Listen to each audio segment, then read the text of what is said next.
Picture 107 part B. अच्छा मोहतरम, किसी को नोट करने की इजाज़त नहीं है क्योंकि जुम्मे के लिए फिर जाने। तो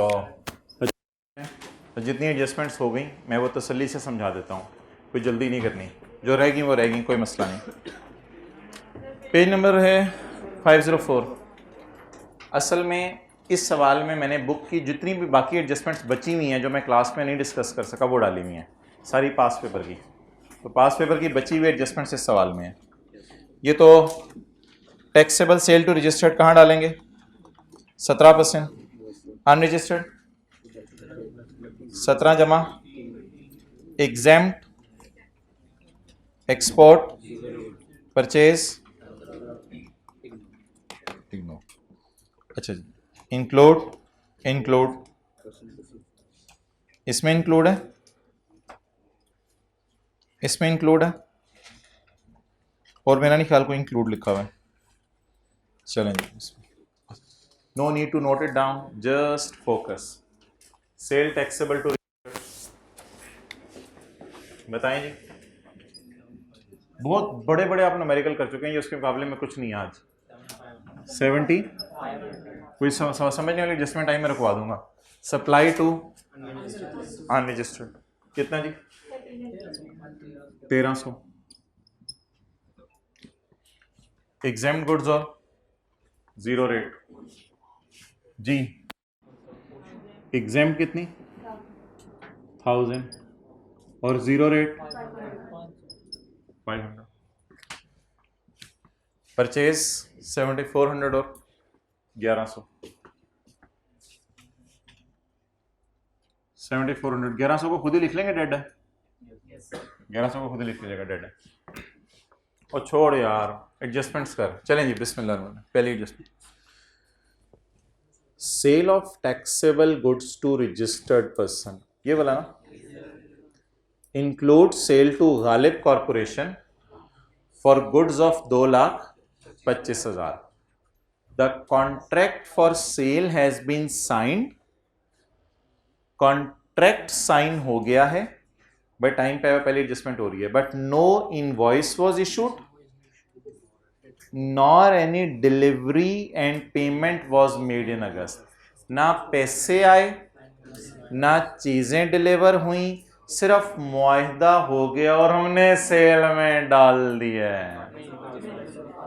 तो डबल अंडरलाइन करें, नॉर डिलीवरी। डिलीवरी नहीं हुई ना यार, तो सेल कब बुक होती है? जब डिलीवरी। तो क्या करूं, सेल में पड़ा रहने दो, निकाल दूं? निकाल दूं। कितना?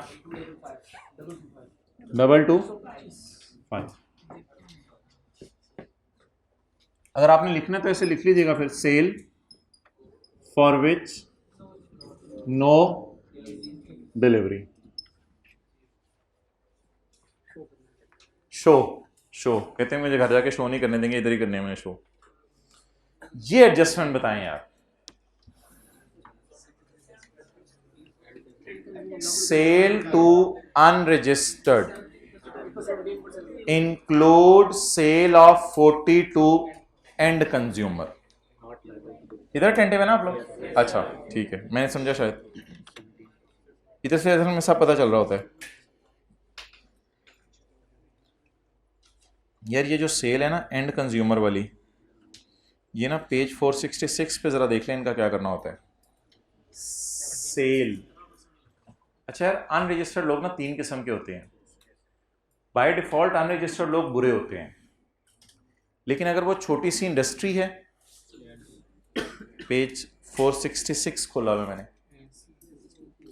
मेरा तारें बेचने का कारोबार है। हाँ मेरा बता रहा हूँ आपको, मेरा तारें बेचने का कारोबार है, तो मैं अगर डॉलेंस को बेच दूं तारें तो वो तो रजिस्टर्ड है। मैं अगर बुरे बच्चे को बेच दूं तो 17 जमा 3, लेकिन अगर कॉटेज इंडस्ट्री को बेचूं तो फिर 17 ही लगाऊंगा, क्योंकि वो अनरजिस्टर्ड तो है लेकिन लायबल टू बी रजिस्टर्ड। लेकिन अगर मैं ऐसे बंदे को तारें बेचूं जिसने घर में लगानी है, इस्तेमाल करनी है, तो वो तो अपने आप को रजिस्टर नहीं कराएगा ना, तो और वो लायबल टू बी रजिस्टर्ड भी नहीं है शायद। इनको कहते हैं एंड कंज्यूमर। एंड कंज्यूमर वो होते हैं, ये लोग एंड कंज्यूमर नहीं है, इन्होंने तारें लगा के बेचनी है आगे, इन्होंने तारें लगा के आगे टेप रिकॉर्डर बेचने हैं, इन्होंने तारें लगा के आगे बल्ब बेचने हैं, इन्होंने तारें अपने घर में लगा के फिर फेंकनी है। इनको क्या कहते हैं? And consumer. तो सेल टू एंड कंज्यूमर 17 में डालूं या 17+3 वाली में पड़ा रहने दूं? यहां से क्या करें? कट दें। कितनी? 40।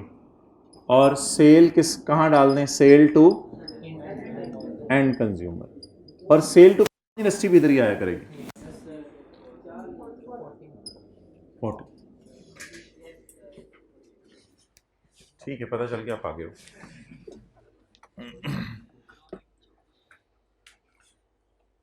ये मैंने आपको होमवर्क में सवाल दिया था। अपनी बनाई हुई चीजें फैक्ट्री में जो बनाई हैं वो अपने ही टेस्टिंग डिपार्टमेंट में रिसर्च एंड डेवलपमेंट में यूज कर लें। सप्लाई की डेफिनेशन में याद रखिएगा, खुद चीजें इस्तेमाल कर लेना, डायरेक्टर को फ्री ऑफ कॉस्ट दे देना, एम्प्लॉय को फ्री ऑफ कॉस्ट दे देना, दोस्त को फ्री ऑफ कॉस्ट दे देना, चैरिटी कर देना खुद बनाई हुई चीज़ों की, सारा सेल है। क्योंकि अगर ये खुद इस्तेमाल ना करते तो बिकती ना। ये सेल में पड़ी हुई है या डाल दें? अच्छा, मेरा यही सजेशन है अगेन कि समझने पे फोकस करें, नोट कर लीजिएगा बाद में, ठीक है? जुम्मा बादशाही मस्जिद पता नहीं कितने मुझे उधर जाकर पढ़। अच्छा बोलिए जी, सेल कौन सी वाली? Own manufactured good. परचेज में ये पड़ी होगी, परचेज की टेंशन नहीं लेनी, बस ये own manufactured goods used in our organization 370। तो ये वो सारी एडजस्टमेंट्स हैं जो हमने अभी तक क्लास में नहीं की थी। ये वाली की हुई थी, 3 वाली की हुई थी, होमवर्क में दी थी, पहले 2 नहीं की हुई थी। चलो अब बड़े टाइम पे आयो। Point 4, JF issued a debit note to Hali. JF ने एक डेबिट नोट इशू किया, वो सफ़े निकाल के देख लेंगे अभी हम। JF issued a debit note to Hali to rectify a mistake in JF sale invoice. यार हमारी सेल इनवॉइस में मसला है तो हम सेलर है ना फिर, तो मुझे ज़रा जाके देखने थे सेलर कौन सा डेबिट नोट इशू करता है। उसने बताया नहीं। रेक्टिफाई मिस्टेक रेक्टिफाई करे, चीज़ें वापस नहीं आ रही, मिस्टेक रेक्टिफाई करे। तो सेलर कौन सा डेबिट नोट इशू करता है? ढूंढे ज़रा, सेलर कौन सा डेबिट नोट इशू करता है? ढूंढे ढूंढे ढूंढे ढूंढे, सेलर कौन सा डेबिट नोट इशू करता है?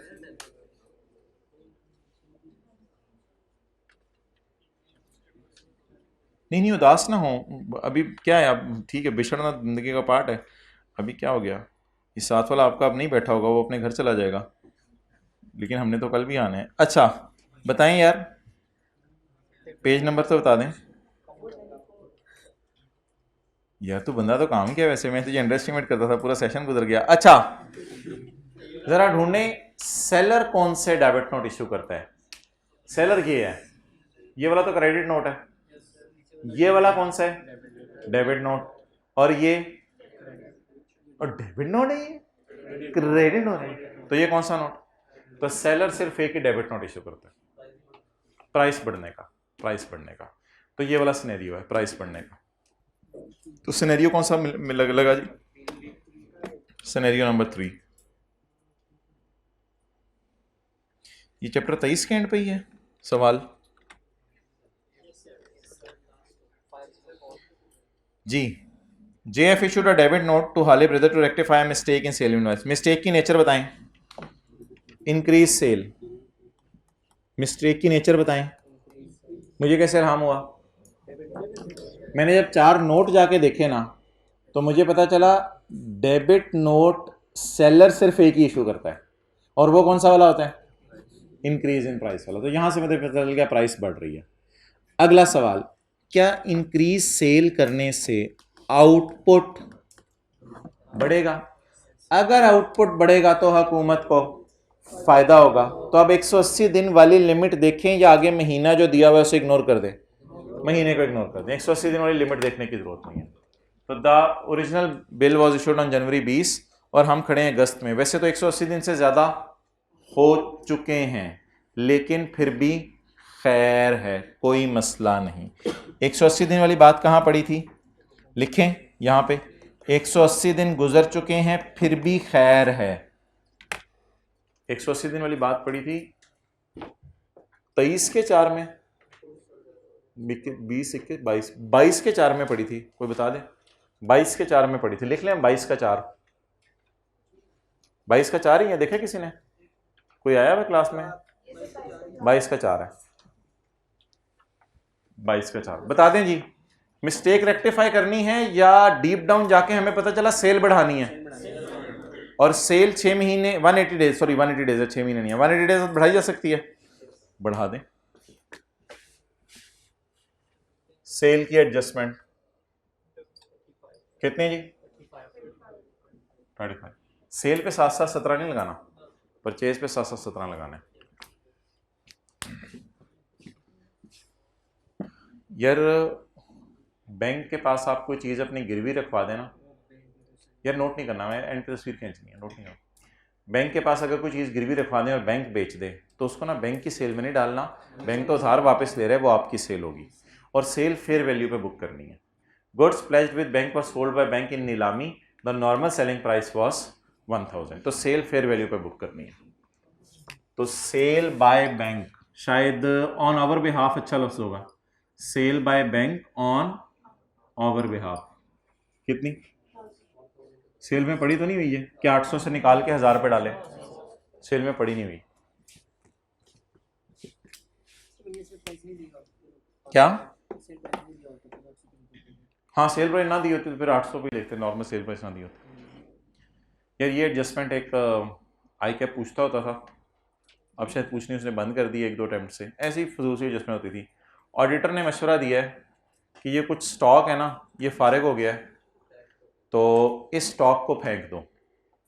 तो भाईजान जब तक सेल नहीं हो जाएगा ना, डिलीवर नहीं हो जाएगा, तब तक हम सेल बुक नहीं कर सकते, इसलिए इसको फेंकने की कोई एंट्री नहीं है। वो डिस्ट्रॉय अलग था, डिस्ट्रॉय ये था कि आप बंदों को बुलाएंगे और फिर उनका इनपुट डेड होगा, वो अलग बात है, डिस्ट्रॉय नहीं हो रहा। ऑडिटर्स की नज़र में शायद ये गल सड़ गया है, लेकिन लोग कई दफ़ा उस स्टॉक को भी सस्ते दामों बेच देते हैं। आपने अक्सर सुना होगा कि स्टॉक पुराना हो गया, लोगों ने सस्ते दामों बेच दिया। तो ये ना 2 से 3 अटेम्प्ट्स में एडजस्टमेंट आई है, उसके बाद आजकल नहीं आ रही, और ये एडजस्टमेंट अब ऐसी बोगी सी है। Auditors have made a suggestion, आपको एक सजेशन दी है कि 50% जो ऑब्सोलीट और एक्सपायर स्टॉक है ना, वो 3.5 लाख बनता है, यानी टोटल स्टॉक 7 लाख का था, तकरीबन उसमें से 3.5 लाख का सड़ गया है। अभी तक वो स्टॉक आपके पास पड़ा हुआ है और इनपुट भी इसका पिछले महीने रिकॉर्ड हो गया है, बिल्कुल कोई मसला नहीं। इनपुट पिछले महीने रिकॉर्ड इसलिए हुआ होगा कि ये स्टॉक खरीदा पिछले महीने होगा। अब इंशाल्लाह जब सितंबर में, हम तो अगस्त में खड़े हैं ना, अब जब इंशाल्लाह सितंबर अक्टूबर में जब कभी हम बेचेंगे ना इसको, तो सस्ता बिकेगा, जितना सस्ता बिकेगा उतना सेल में डाल देंगे, बस जो चीज़ हमें रिसीव होगी वो सेल में डाल देंगे, और इससे ज़्यादा हमने इसका कुछ नहीं करना। फिलहाल हम कहाँ खड़े हैं कि खरीदा था जुलाई में, अच्छी बात है, कोई मसला नहीं, और बिका नहीं लेकिन ख़राब हो गया, तो कोई मसला नहीं, वेट कर लें, जब कभी सही होके बेचेंगे तब सेल में डाल दीजिए। तो इसको इग्नोर करना है, इधर डाल दें, सेल वाली एडजस्टमेंट में डाल दें। ऑब्सोलीट स्टॉक 0.0 कर लो, मूड में आए हुए हो अभी। अच्छा जी, अक्सर आप दुकानों पे जाएं तो वहाँ पे डिस्काउंट कूपन मिलते हैं, यानी आप चीज़ खरीदते हैं तो चीज़ के बिल पे ₹1,00,000 ही लिखा होता है कि लाख का आपने एसी खरीदा, लेकिन उसके बाद एक डिस्काउंट कूपन मिलता है कि अगली दफ़ा आना तो आपको डिस्काउंट दे देंगे। ये डिस्काउंट भी आपने पेपर में इग्नोर करना है। ये एक दफ़ा सवाल आया था कोई 4-5 साल पहले, उसके बाद ये बात नहीं पूछी उसने। ये इसलिए आपने डिस्काउंट इग्नोर करना है कि डिस्काउंट ना बिल पे लिखा होना ज़रूरी है, तो ये डिस्काउंट ना बिल पे नहीं लिखा होता। आप दुकान पे जाते हैं, दुकानदार आपको ₹1,00,000 का ओवन पैक करके दे देते हैं, फिर जब आप निकलने लगते हैं तो एक कूपन पकड़ा देता है आपको कि आइंदा आप हमारे पास आना तो डिस्काउंट ले लेना।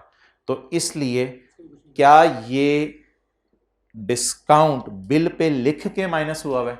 नहीं, तो इसलिए इसको क्या कर दें, इग्नोर कर दें। तो ये कोई ऐसी एक दफ़ा सवाल आया था, बस ऐसे लिख लें ignore. On 25 August JF issue discount coupons worth ₹1.5 lakh, इधर देख रहे हैं ना आप लोग, discount coupons worth ₹1.5 lakh to its customers for participating, और जिसके पास ये कूपन होगा अब वो एनुअल सेल मेले में हमारे आ जाएगा, बस ठीक है, आए खाना खिला देंगे उसे। ये जो 4-5 दिन पहले सवाल होमवर्क में दिया था, early settlement discount of 1 lakh, तो अर्ली सेटलमेंट डिस्काउंट होता है कैश डिस्काउंट। तो कैश डिस्काउंट अगर माइनस हो गया हुआ तो आपने उसे ऐड कर देना है। अभी कुछ लिखा हुआ सवाल में तो फिर कैश डिस्काउंट को क्या कर दें, इग्नोर कर दें। नेक्स्ट पॉइंट 9, ये मैंने आपको इन दोनों को क्रॉस कर दें, इग्नोर करना है। पॉइंट 9 ये मैंने आपको थ्योरी के सवालों में करवाया था कॉन्सेप्ट। वो कॉन्सेप्ट जरा सुन लें। क्या है कॉन्सेप्ट? ये है कि दुकानदार ना चीज़ें फ्री रिप्लेस कर देते हैं। तो फ्री रिप्लेस ये होता है कि आप दुकान पे जाते हैं, अपनी पुरानी घटिया ख़राब हुई हुई चीज़ वापस कर देते हैं और दुकानदार आपको नई चीज़ बेच देता है। तो ऐसी सूरत में दुकानदार दोबारा सेल असल में बुक नहीं करता, क्योंकि ऑलरेडी सेल उसने कब बुक कर ली होती है, जिसको कोई ओरिजिनल चीज़ बेची थी, वो आपके पास वापस आ गई, नई चीज़ आपने दे दी। तो फ्री रिप्लेसमेंट्स को थ्योरी के सवाल में लिखना है आपने, दीज आर नॉट टैक्सेबल, और न्यूमेरिकल में आपने इसको सेल में डाल के आगे डैश लिख दीजिएगा। अगर प्राइस डिफरेंस भी हो तो ऐसी सूरत में भी दुकानदार को लॉ मेकर तंग नहीं करता, क्योंकि दुकानदार को वो इनकरेज करता है कि लोग अगर वापस आए तो चीज़ें ले लिया करो इनकी। तो free replacement of defective past जिनकी कॉस्ट कितनी है 4 लाख और इनकी मार्केट वैल्यू कितनी है 550, बहरहाल आप चीज़ें आई और आपने इनको इग्नोर करना है। तो फ्री रिप्लेसमेंट्स, डिस्काउंट कूपन भी इधर ही डाल के डैश लिख दें जो मर्जी का। अगर कोई चीज़ समझ ना आ रही हो ना कि डैश डाल के कहाँ लिखनी है, तो नीचे नोट डाल के डिस्काउंट कूपन आर इग्नोर्ड, इस तरह कुछ लिख दीजिएगा पेपर में। तो फ्री रिप्लेसमेंट्स आप बता दें पेपर में क्या चीज़ें इग्नोर करनी है क्या नहीं। ये ना 3 चीज़ें मैंने इकट्ठी डाल दी हैं, डिस्काउंट कूपन, सेटलमेंट डिस्काउंट जिसका नाम कैश डिस्काउंट है, और फ्री रिप्लेसमेंट। ये 3 चीज़ें इग्नोर करनी है। और एक और, ऑडिटर ने जो प्रोविजन का मशवरा दिया है, ये 4 चीज़ें आपने इग्नोर करनी है, हाईलाइट कर लें जी। अगर सेल में सेटलमेंट डिस्काउंट माइनस हुआ है तो आप उसको प्लस कर दें। अगर पड़ी तो फिर फ्री रिप्लेसमेंट्स भी हैं तो उनको निकालना पड़ेगा। इग्नोर करने का मतलब क्या होता है? इग्नोर करने का मतलब ये नहीं होता अगर चीज डाल दी है उसने सवाल में फिर तो हमें निकालनी पड़ेगी, लेकिन ये जितनी लाइनें इनके साथ इंक्लूड लिखा हुआ है तो असूली तौर पे हमें पता होना चाहिए इनको रिकॉर्ड नहीं करना, लेकिन अगर खुदा ना खासा रिकॉर्ड हो चुकी हैं तो फिर निकालनी तो पड़ेगी। फ्री रिप्लेसमेंट ये होती है कि आप दुकान पे जाके पुराना मोबाइल देते हो, वो आपको नया मोबाइल दे देते हैं। तो सेल्स टैक्स वाले कह रहे हैं नया मोबाइल बेचने की एंट्री ना करो, बस सिंपल सी बात ये करें। ये सवाल मैंने आपको करवा दिया था, 2 मशीनें ए और बी होमवर्क में किया था आपने, तो इसलिए इस एडजस्टमेंट को मैं काट रहा हूँ, तो समझाने के लिए इकट्ठी की हुई एक जगह पे, और क्या है। चलें जी, हमारी आखिरी एडजस्टमेंट ये पढ़ लें। ये एक सवाल में मैंने डलवाई हुई थी, फिर आपको कटवा दी थी वहाँ से, इस सवाल में से आपको कटवाई थी। आखिरी तो सेल्स टैक्स ब्रॉड फॉरवर्ड है ना पिछले महीने का। इन जून 2020 जेएफ ने गलती से सेल्स टैक्स 17% है, ये ऑलरेडी 17% पे पड़ा हुआ है। Sales tax of 58,000 instead of 85,000 on sale of chemical to one of its registered customer. आगे मैं बाद में पढ़ाता हूँ, इतनी सी लाइन का मतलब बता दें। हम किस महीने में खड़े हैं? अगस्त में। अच्छा यार एक चीज़ आज सुन लें, सेल बढ़ाने या कम करने के 2 रास्ते हैं। एक तो ये रास्ता है कि आप डेबिट क्रेडिट नोट इशू कर दें। वो क्या होता है कि जून के महीने में सेल गलत बुक हो गई, कोई नहीं, जुलाई अगस्त आ गया, डेबिट क्रेडिट नोट इशू कर दें। सेल बढ़ानी है तो भी, सेल कम करनी है तो भी, कम करनी है तो भी करते हैं, अभी 180 दिन नहीं गुजरे। तो सेल बढ़ाने कम करने के 2 तरीके होते हैं। नंबर 1, पहला तरीका सेल बढ़ाने और कम करने का, डेबिट क्रेडिट नोट इशू कर दें। एक दूसरा तरीका भी होता है, वो होता है आप अपनी रिटर्न ही रिवाइज कर दें जून की, लेकिन ये तरीका न्यूमेरिकल्स में हमसे नहीं पूछेगा। द रीजन इज कि न्यूमेरिकल तो फिर पिछले महीने का सारा डेटा देगा उस महीने का, तो इसलिए रिवीजन ऑफ रिटर्न हमारे सिलेबस में नहीं है न्यूमेरिकली। लेकिन एक रास्ता ये भी तो है ना। तो सेल बढ़ाने और कम करने के 2 तरीके हैं। मैं खड़ा हूं जून में, मुझे अगस्त में ख्याल आया कि मैंने सेल जून वाली काम रिकॉर्ड की हुई है, तो लॉ मेकर कहते हैं परेशान ना हो, अगस्त में खड़े हो ना, सेल बढ़ाना चाह रहे हो, तो wherefore any valid reason, अंग्रेजी का फिगर याद है, the sale is to be increased, तो आप डेबिट नोट इश्यू करो, सेल बढ़ा लो। एक और रास्ता क्या है, अगर आपने सेल रिकॉर्ड की है जून में, आप अगस्त में खड़े हैं, आपको ख्याल आया जून की सेल मैंने कम रिकॉर्ड की, वो ज्यादा रिकॉर्ड की, उसे कम करना है, तो wherefore any valid reason the price is to be decreased, तो आप इधर आके नोट इश्यू कर दो, नो प्रॉब्लम एट ऑल। तो ये वाला रास्ता तो हमारे पास हमेशा खुला हुआ है, डेबिट क्रेडिट नोट वाला। लेकिन इसमें एक लिमिटेशन है कि ये रास्ता जो है वो अगर हुकूमत को फायदा हो तो 180 डेज के बाद भी, और अगर हुकूमत को नुकसान हो।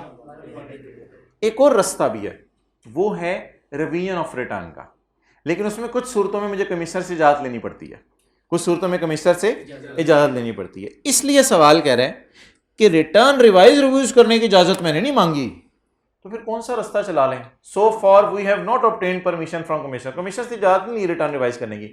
अगर सवाल कहता कमिश्नर से इजाजत ले लिया रिटर्न रिवाइज करने की और मैं करने लगा हूं रिटर्न रिवाइज, तो मेरे ख्याल से इस एडजस्टमेंट को इग्नोर कर देते अगस्त के न्यूमेरिकल में, फिर तो शायद हम जाके जून का न्यूमेरिकल, प्रैक्टिकली बात कर रहा हूं, फिर तो शायद हम जाके जून की रिटर्न दोबारा जमा करा देते। तो फिर उस अगर जून की रिटर्न दोबारा जमा कराते तो क्या करते, फिर जून की रिटर्न में उधर ठीक करते थे। समझ आ गई बात? आई के पेपर सही करने के दो तरीके बताए, एक तरीका बताया कि वही पेपर वापस ले लो और वही सही करके दे दो मुझे, ये तो अजीब सा तरीका है। तो ये तरीका भी पॉसिबल है क्या, कि मैं किस महीने में खड़ा हूं और मेरी रिटर्न किस महीने की है, मैं इधर खड़े होकर जून की रिटर्न में गलती सही करना चाहता हूं, तो मैं कमिश्नर के पास जाऊं, मिन्नत करूं, कमिश्नर मुझे इजाजत दे दे तो मैं गलती सही कर लूं। एक रास्ता ये है। दूसरा रास्ता ये है कि इन चक्रों में पड़ो ही ना, आसान रास्ता बताएं। तो सवाल कह रहे हैं मैंने इजाजत नहीं ली अभी तक, अगर ले लेता सवाल इजाजत तो फिर तो हम इस एडजस्टमेंट को वैसे इग्नोर कर देते, कि फिर तो हमारी नीयत क्या होती, रिटर्न रिवाइज करने की। अभी क्या करें, अभी रिटर्न रिवाइज करने की इजाजत नहीं ली, तो कौन सा रास्ता अवेलेबल है। अब आप ये मत देखें हुकूमत को फायदा हो रहा है या नुकसान, क्योंकि बीच में 180 दिन है ही नहीं, 1-1.5 महीना है, बस इसको छोड़े हुकूमत को फायदा हो रहा है या नुकसान। मुझे बताएं सेल बढ़ानी है या कम करनी है। पहले मुझे बता दें ये सेल है या परचेज है, पता चले यही बताना चले हमें ये सेल है या परचेज है, मुझे जरा सोच लेने दें।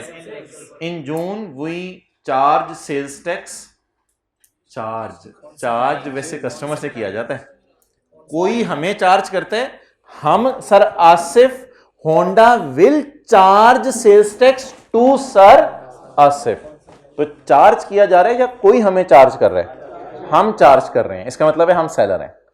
और भी कोई ना कोई एविडेंस होगा, ढूंढ लेने मुझे। In June 2020 we inadvertently charge sales tax on supply of chemical to customer, तो इज इट सेल और purchase, supply to customer, what is this, if it is sale तो आप मुझे बता दें मैं क्या करूं, सेल बढ़ानी है, कितने से कितने पे, सेल तो नहीं मेरे ख्याल से बढ़ानी, सेल का आउटपुट बढ़ाना है, कितने से, 58 से 85, कहां बढ़ाऊं यार, फेस को अगर छेड़ोगे तो घर वाले भी कहते हैं यार फेस को ही छेड़ दिया तुमने, फेस तो अल्लाह का शुक्र है देख दिया हुआ अल्लाह ने, बस उसको वही रखें।